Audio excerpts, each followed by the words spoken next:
আসসালামু আলাইকুম ভাইরা, আজ আমি চলে গেছিলাম একটু ইনফিনিটি তাদের গরমের গেঞ্জির কালেকশন দেখতে। আমি প্রথমে এই গেঞ্জিটা দেখলাম। এটা হচ্ছে জার্সির কাপড়ের গেঞ্জি। এই গেঞ্জিটা হচ্ছে আপনারা গরমে পরে খুব কমফোর্টেবল এবং আরামদায়ক। আপনারা জানেন জার্সির কাপড়ের গেঞ্জি এমনি গরমে আরামদায়ক হয়। এবং তারপরে দেখলাম এই হাপাতা স্লিপের এই টি শার্টটি, এই টি শার্টটিও গরমের জন্য ভালো এবং অন্যান্য ব্র্যান্ডের তুলনায় তারা রিজনেবল প্রাইসে সেল করতেছে। মানে দামটা একটু বেশি, তারপরেও হচ্ছে অন্য ব্র্যান্ডের তুলনায় রিজনেবল। এই কালারটা আমার পার্সোনালি ভালো লাগছে এবং এটা আর আপনারা গরমে পরে খুব আরাম পাবেন। তো আপনারা যারা গরমে টি শার্ট দেখতে চান তারা এখানে এসে দেখতে পাবেন। তারপর আমি দেখলাম একটি শার্ট, এই শার্টের ফিটিংটা চেক করলাম। এই শার্টটা আমার পার্সোনালি ভালো লাগছে এবং কালারটাও যাবে এবং ফর্মাল ক্যাজুয়াল সব ধরনের আউটফিটের সাথে আপনারা এই শার্টটি পরতে পারবেন।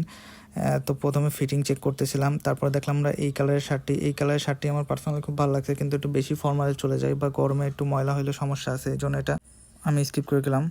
তো ভাইরা, এরকম ফ্যাশন রিলেটেড ভিডিও পেতে আমার ইউটিউব চ্যানেলটা সাবস্ক্রাইব করে দেবেন এবং ফেসবুক পেজটা ফলো করে দেবেন এবং ভিডিওতে লাইক কমেন্ট করে বলবেন ভিডিওটা কেমন লাগছে এবং নেক্সট কোন টপিকে ভিডিও চান।